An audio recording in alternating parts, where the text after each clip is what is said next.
tech trends, which I would probably broadly describe this as tech trends that may be flying under the radar, but are actually generating a lot of interest, particularly with venture capital and whatnot.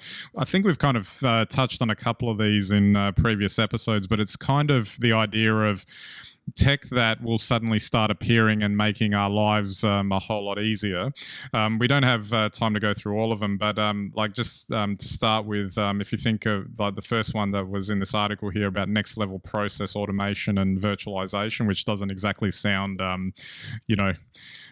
a well-marketed type of line to put, but in this we're talking about robotics, Internet of Things, digital twins, which was spoken about before, 3D and 4D printing, all combining to streamline a whole bunch of routine tasks, which would improve operational efficiency and approach time to market for big organizations and corporations making various bits and pieces in terms of the products that they produce. And it's quite interesting that much is said of, I guess as consumers, we'll see the latest flashy gadget and use that as a benchmark for the progress of technology, when actually there's a whole lot of things going on, almost like the supply chains, everything that makes society run and work is actually going to be, we could be seeing big improvements in this area. And that it might just suddenly start appearing over time. And before we know it, it's like, oh, wow, this is all here. It's a bit like, I guess, how the internet has turned into what it is now. Like you have access to information at any time that you need it. Whereas you can imagine, pre-2010, yes, you did have access to it, but it would be through a computer when you sat down at one. Now it's in your pocket all the time. And it's that type of thing that sneaks up on you or sneaks up on all of us that is interesting with this type of technological advancement. Oh, totally. And I think if you look through this list, and it's a great list, by the way, and a really good site to visit and get your head around what these trends are, but you could sum them up very much as new systems, new processes and new materials. So new systems are data, automation and control of automated systems. Anything like that, obviously has the ability to change our world. Everything through IoT networks and control of things like, driverless cars, transport, logistics, you name it, robots. It's all falls into that category. Then you've got new processes, and that's where we're changing the way we've done things, such as within energy and resources, where now we're using different sorts of minerals, critical minerals for batteries.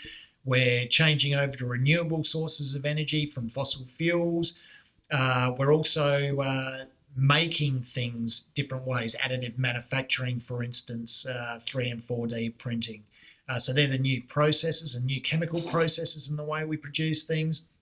And then we have new materials at the end, which is probably, I think, something that's really radically going to change our lives, because this will be us making new substances for the world around us, whether it's, the equivalent to what touch screens have done in the last 15 years. It'll be new materials for batteries. It's new materials for capturing solar power. It's new materials for health and medicine, dental implants, hearts, arteries, you name it, bits of brain.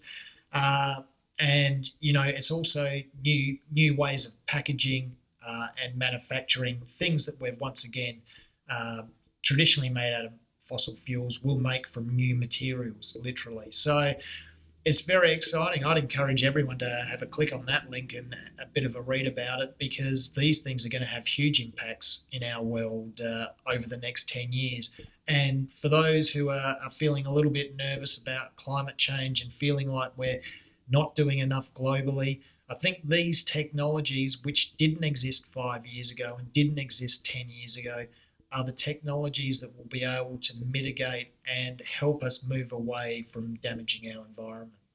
Absolutely. The link's at weforum.org. So, and I might see if I can chuck it into the description on the YouTube video anyway. It's well worth checking out. And there was just one other one that I wanted to touch on. Again, like it's a fairly lengthy article and there's a whole lot in there, but one that I wanted to circle back to was, the approach of quantum computing, which is one of the trends that they advise there. And as we go along, computers at the moment are quite amazing. We're carrying them around in our pockets, not just on our desks or in laptops or whatever.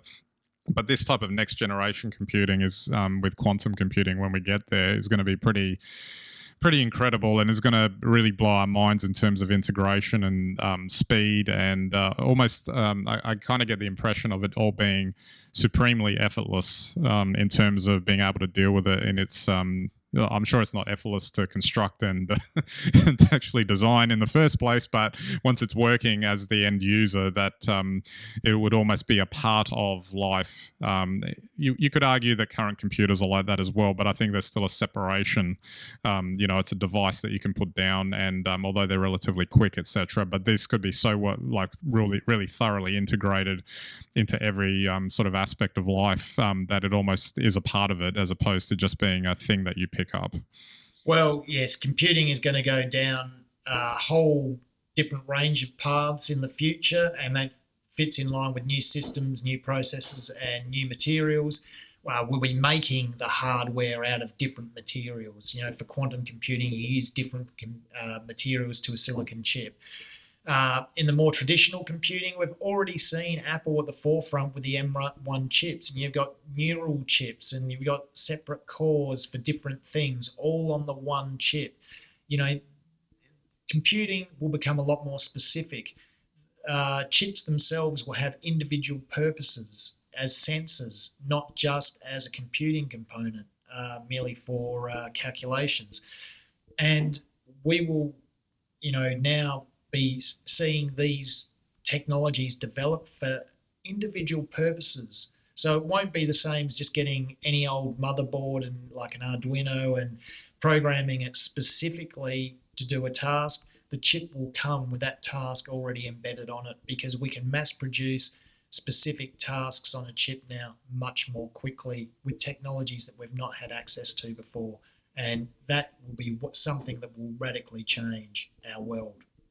Absolutely. Almost like another type of, industrial revolution, for lack of a better term, although it won't be industrial, it'll be technological in a sense. It'll be the fifth wave for sure. Absolutely. Exciting times. Maybe we'll see it at some point in the next little while. It'll be fascinating to see, and it'll be like the realm of science fiction becoming reality. If only.